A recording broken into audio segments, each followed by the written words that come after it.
हमारे जनता शिवरात्रि कॉलेज डाल्टनगंज के उर्दू के स्टूडेंट्स और आलमी उर्दू अदब के दीगर वो क़ारीन जो इस वक्त उर्दू के क्लास में हमारा यह वीडियो देख रहे हैं, मुझे उम्मीद है आप सब अच्छे होंगे। रमज़ान के महीने में सेकंड हाफ में क्लास लेने में पेश आ रही दुश्वारियों को आप लेक्चर में निकल रही इस आवाज़ की खनक की मायूसी को देख के महसूस कर रहे होंगे। फिर भी वक्त का तकाजा है, लाजिम है हम मुसलसल क्लासेस आप सबके लिए वीडियो के वसीले से आप तक पहुंचाते रहें।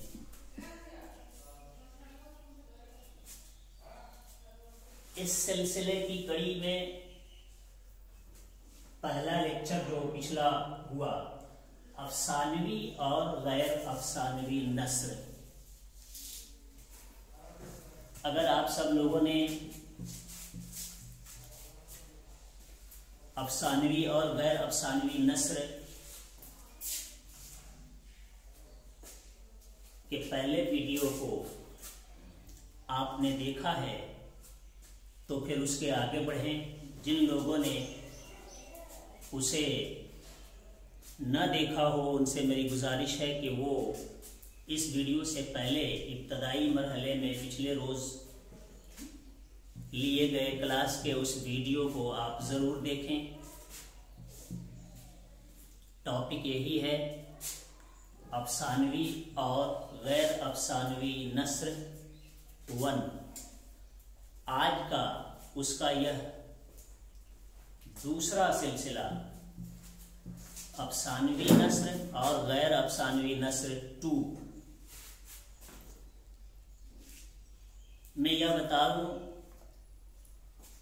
ज़रूरी है पिछले रोज़ जिन्हें पिछला वीडियो न मिल सके उन्हें पिछले वीडियो का माहसल चंद जुमलों में उनको पेश कर दूं।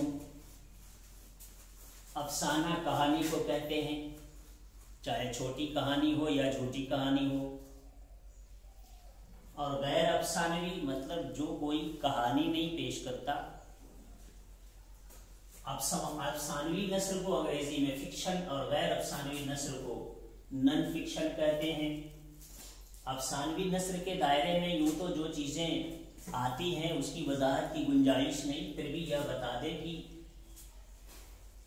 हिंदुस्तान की तमाम नामवर यूनिवर्सिटियों के सिलेबस में अफसानवी नस्र से जो चीजें पढ़ने को दी जाती हैं उसमें दास्तान, नावल और अफसाना या मुख्तसर अफसाना, और गैर अफसानवी नस्र से जो चीजें उमूमन यूनिवर्सिटियों के सिलेबस में दिया जाता है उसमें मजमून, खाके और इंशाइये वगैरह होते हैं। दास्तान से मुताल्लिक पिछले रोज बुनियादी बातें, बुनियादी जानकारी की शक्ल में फराहम करने के लिए पिछले वीडियो में बताया जा चुका है। दास्तान एक लंबी कहानी जो बहुत वसअत रखती है, बड़ी कहानी, लंबी कहानी को दास्तान कहते हैं, जो एक दिन में ख़त्म न हो। इसकी ज़ख़ामत इतनी होती है कि वो हफ्तों से लेकर के एक से ज़्यादा हफ्तों तक पढ़ने और कहने में वक्त दिया जा सके। कम से कम एक दिन में तो उसे समेटा नहीं ही जा सकता है। दास्तान उर्दू नस्र की एक बाज़ाब्ता सिन्फ है जो मंजूम भी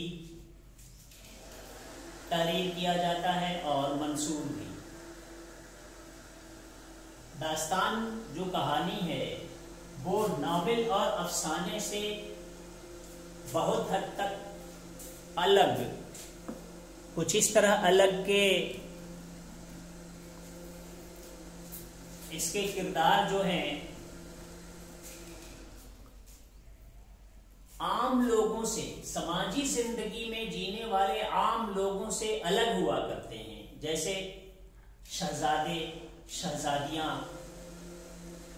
शाही दरबार के दीगर कारकुनान और माफाकुल फितरत, माफाकुल फितरी अनासर जैसे जिन, देव, परी, इन सब लोगों के तालमेल से जगह जगह जरूरत पर इनकी किरदार निगारी के वसीले से असल किस्सा आगे बढ़ता है।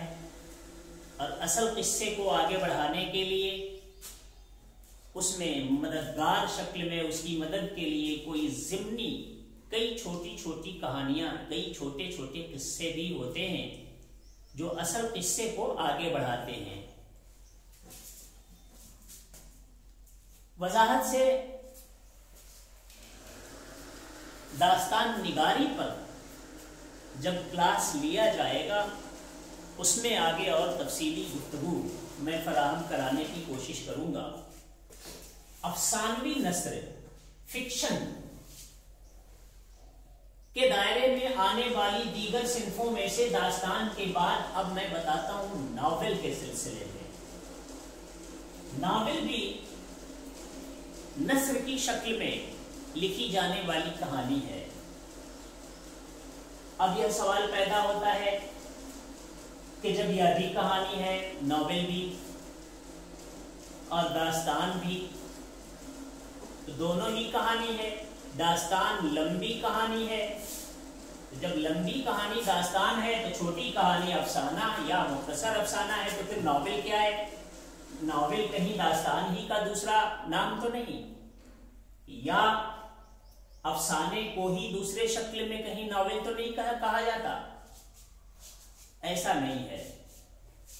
लंबी चौड़ी कहानी जिसे दास्तान कहते हैं, जो एक उर्दू अदब की बाज़ाब्ता एक अलग नसरी सिंफ है, इसकी एक अलग हैसियत इस मायने में है कि इसके किरदार में माफाकुल फितरी अनासिर उमूमन होते ही हैं और उनके अलावा जो किरदार होते हैं वो शाही दरबार से ही जुड़े हुए होते हैं। और इसके लिखने के जो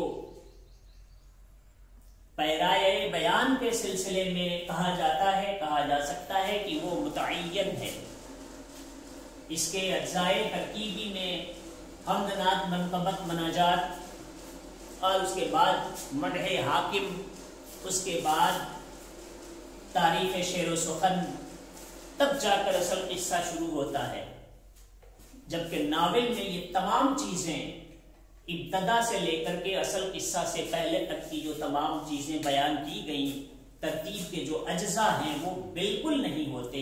नावल के लिखने का स्टाइल, उसलूब बिल्कुल अलग होता है, इसके अज्जाए तरकीबी बिल्कुल अलग होते हैं, इसका किस्सा बिल्कुल अलग होता है।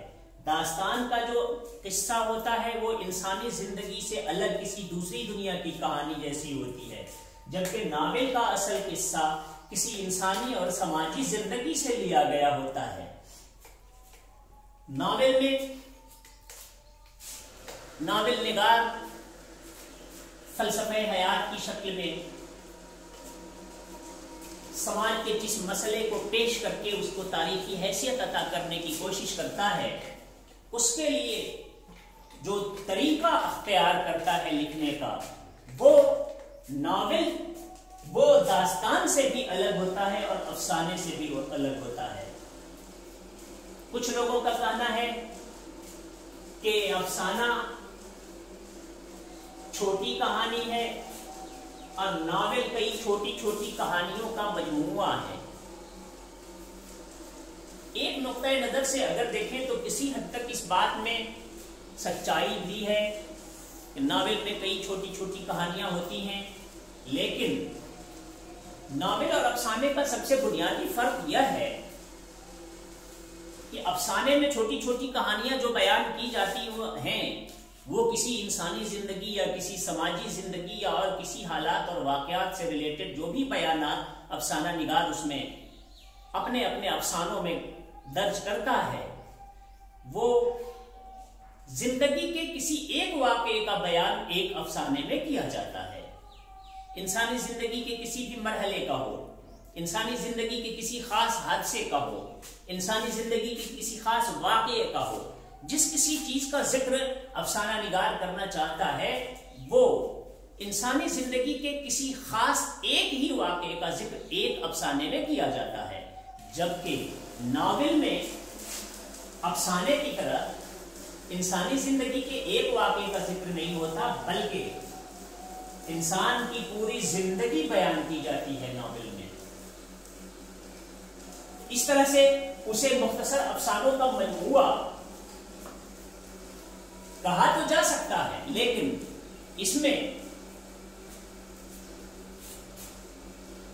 किसी न किसी तरह से पकड़ पकड़ करके अफसाने के कई वाकयात को जमा करके और एक जगह एक दर्जन अफसानों को जमा कर देने से वो नावल नहीं हो जाता। यह जरूरी है कि जिस मौजू से रिलेटेड मुसन्निफ ने नावल निगार की हैसियत से लिखने के लिए कलम उठाया है, जिस मौजू पर उसके तमाम वाकयात जितने हैं उसी असल किस्से के इर्द गिर्द घूमते हैं। अलग अलग अफसाने का मजमूआ अगर कर देते हैं तो गजल के शेर की तरह अलग अलग माने निकलने लगेंगे, तो फिर नावल लिखने का मकसद ही फौत होकर के रह जाएगा।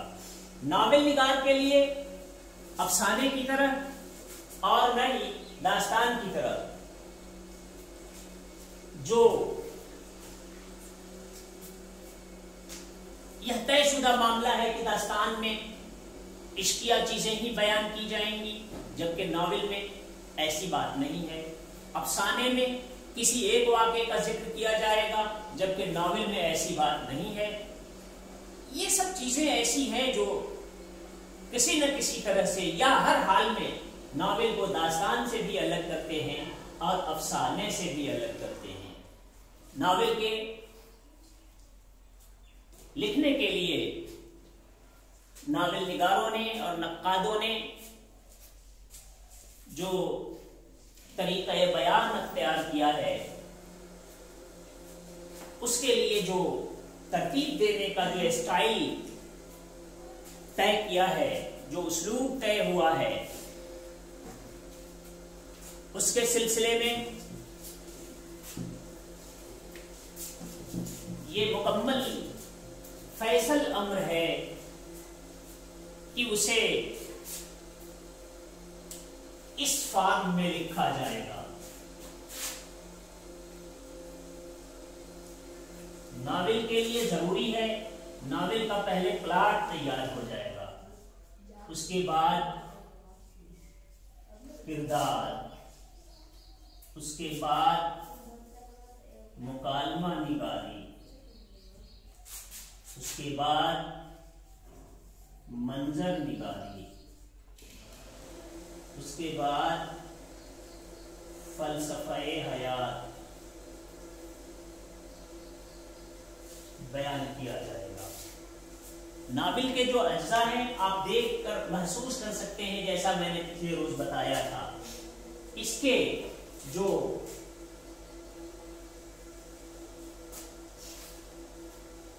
अज्जा हैं नावल के तरतीब देने के, वो भी कुछ इस तरह से हैं।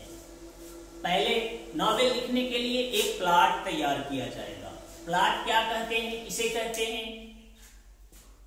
E.M. फोर्स्टर ने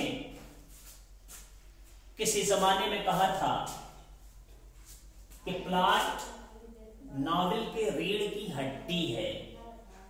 जिस तरह से इंसानी ढांचे या और किसी दूसरे जानदार की रीढ़ की हड्डी के सहारे जिस्म के तमाम आज़ा को अपनी जगह पर कायम रखने के लिए और उसे परफेक्ट ढंग से काम करने की सहूलत फराहम कराने के लिए, दूसरे अज्जा को बैलेंस्ड करके रखने के लिए, जिस तरह रीढ़ की हड्डी से दूसरी हड्डियां जुड़ी होती हैं, इस तरह से पूरा ढांचा खड़ा होता है, चाहे वो इंसान का हो या और किसी दूसरे जानदार का।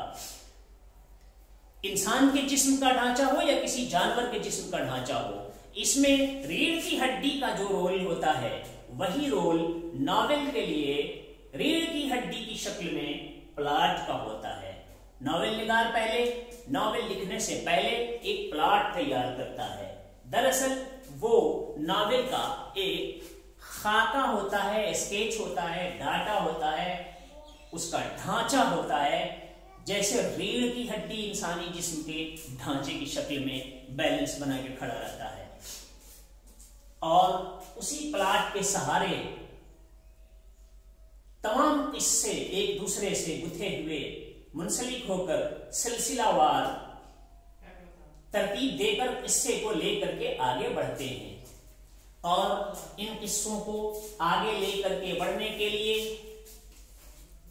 इंसान के समाजी जिंदगी या फिर सियासी जिंदगी या किसी तहजीब व मुआशरत या और जिन चीज के सिलसिले में मुसन्निफ ने कलम उठाने का फैसला किया, नावल निगार ने नावल लिखने के लिए कलम उठाया, उस मकसद की तकमील के लिए वो किरदार खड़े करता है और इन किरदारों की मदद से उस समाज की जीती जागती तस्वीर पेश करने की कोशिश करता है और अपने उस मामले को उजागर करने के लिए अपना काम करता है, जो उसका बुनियादी मकसद होता है, जिसको वो उजागर करना चाहता है, जिसे वो तारीखी हैसियत देना चाहता है। वो किरदार, नावल के वो तमाम किरदार जिस समाज के, जिस लेबल के वाक़े का बयान किया जाना होता है, उस लेबल के किरदार गढ़ता है, उस लेबल के किरदार खड़ा करता है। अब इस बात को समझने के लिए यह बताया जा सकता है कि किसी शाही दरबार का मामला अगर समाज के सामने, कारी के सामने नावल निगार पेश करना चाहता है, तो वहां भिखमंगों और क्लर्कों और दूसरे चपरासियों की भीड़ इकट्ठा नहीं करता। शाही दरबार के लेवल के किरदार वहां पर खड़े करने होंगे, वहां मंत्री होंगे, वहां शाही दरबार में आवाज लगाने वाले लोग होंगे, वहां पहरेदार होंगे। शाही दरबार के जो अज्जा होते हैं, जो हिस्से होते हैं उस दरबार को चलाने के, उस तरह के किरदार मुसन्निफ गढ़ता है। अगर किसी गांव और देहात की समाजी जिंदगी पर कलम उठाना चाहता है, तो नावल निगार वहां पर इंजीनियर और डॉक्टर ला करके खड़ा नहीं करेगा। जिस गांव की समाजी देहाती जिंदगी की तहजीब पेश करने की वो कोशिश करता है, तो वहां उस देहात और गांव के लोगों की तरह से किरदार खड़े करेगा। इस तरह से ये किरदार जो मुसन्निफ खड़े करता है, जिनकी मदद से कहानी को लेकर आगे बढ़ते हैं, वो जिस समाज की नुमाइंदगी करने की जरूरत महसूस करता है, मुसन्निफ उस समाज की नुमाइंदगी के लिए उसी लेवल के किरदार गढ़ता है, उसी लेवल के किरदार तख्लीक करता है और उनके सहारे किस्से को लेकर के आगे बढ़ता है। और उन किरदारों में जो भी किरदार वो खड़े करता है, उसमें कुछ अहम किरदार होते हैं और कुछ गैर अहम किरदार भी होते हैं। इन किरदारों में आपस में गुफ्तगू के वसीले से, आपस में बातचीत के वसीले से समाज की उस समाजी जिंदगी की नुमाइंदगी करने के लिए जिस लेवल के वो किरदार गढ़ता है, जिस लेवल के वो किरदार तख्लीक करता है, उस लेवल के किरदारों के मुकालमे उसी लेवल के हुआ करते हैं।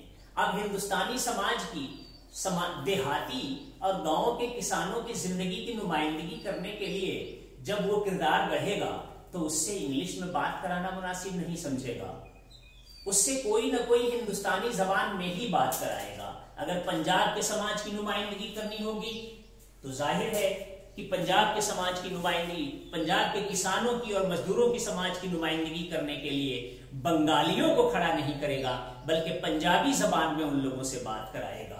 इस तरह से यह कहा जा सकता है कि नावल निगार जो प्लाट तैयार करता है, उस प्लाट के सहारे किरदारों की जबान से जो मुकालमे अदा कराता है, उन मुकालमों का जो लेवल होता है, उसकी जो सतह होती है, उसी लेवल की होती है जिस लेवल के, जिस सतह के वो किरदार तख्लीक करता है।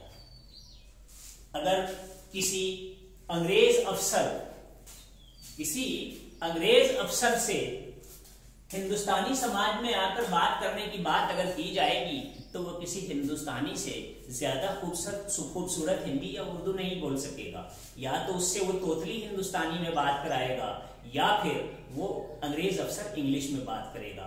मुकालमा निगारी के लिए गरज यह कहा जा सकता है कि मुकालमा निगारी के लिए मुसन्निफ या नावल निगार इतनी संजीदगी से सोच समझकर कदम उठाता है कि वो जिस लेवल के किरदार गढ़ता है, जिस लेवल के किरदार वो तख्लीक करता है, उसी लेवल की जबान उसको अता करता है और उस लेवल से उसी समाज की नुमाइंदगी करने के हिसाब से उसकी जबान और उसके मुकालमे तैयार करता है और उन मुकालमों के जरिए आपस में बातचीत करा करके किरदारों से किरदारों की बात कराकर अहम किरदारों की अहम किरदारों से अहम किरदारों की गैर अहम किरदारों से गैर अहम किरदारों की अहम किरदारों से गैर अहम किरदारों की गैर अहम किरदारों से चाहे जिससे जरूरत पड़े बातचीत कराकर इनके मुकालमों के जरिए किस्से को लेके आगे बढ़ता है और अपनी बात जो कहना चाहता है वो उनसे कहलवाता है। मुकालमा निगारी के साथ साथ नावल में एक और खास चीज होती है कि जिस समाज की नुमाइंदगी करना नावल निगार का मकसद होता है वो वहां का मंजर तैयार करने के लिए वहां के मनाजिर हूबहू उसी तरह की उठा करके पेश करने की कोशिश करता है कि कारी के ज़हन में जिस समाज की नुमाइंदगी करने और जिस समाज के मसले को तारीखी हैसियत अता करने के लिए वो कलम उठाकर नावल लिखकर लोगों के सामने पेश करने की कोशिश करता है, वो वहां का मंजर उठाकर हूबहू पेश करने की कोशिश करता है ताकि उस मंजर निगारी के सहारे कारी के ज़हन में वहां के माहौलियाती मनाजिर को उठाकर हूबहू कारी के सामने, पढ़ने वाले के सामने पेश करने में मदद मिलती है ताकि लोगों को किस्से को समझने में मदद मिले। और फलसफे हयात नावल का आखिरी हिस्सा होता है जो अफसानवी नस्र के एक अहम नावल में जो मुसन्निफ पेश करने की कोशिश करता है। नावल लिखने का जो मुसन्निफ का मकसद होता है उस मकसद को पेश करने के लिए नावल का फलसफे हयात पेश करता है, जिसके सहारे नावल में अपने अहम मसले और अहम मुद्दे को तारीखी हैसियत अता करने के लिए वो अपने ज़बान में उन मनाजिर का सहारा लेकर उन मुकालमों के जरिए किरदारों के वसीले से उस पैटर्न में जिस तरीके से वो प्लाट तैयार करता है किरदारों मुकालमों के वसीले से, उस मंजर निगारी के वसीले से कारी तक पहुंचाता है और उसे तारीखी हैसियत अता करता है। रमजान की तकलीफ को मद्देनजर रखते हुए हम अफसानवी नस्र के नावल वाले इस हिस्से को आज यही खत्म करते हैं। कुछ चीजें हम लोगों को व्हाट्सएप ग्रुप के वसीले से स्टूडेंट से बात करनी जरूरी है और फिर बकिया चीजें अफसानवी नस्र और गैर अफसानवी नस्र का अगला हिस्सा अगले रोज। इस वक्त खुदा हाफिज।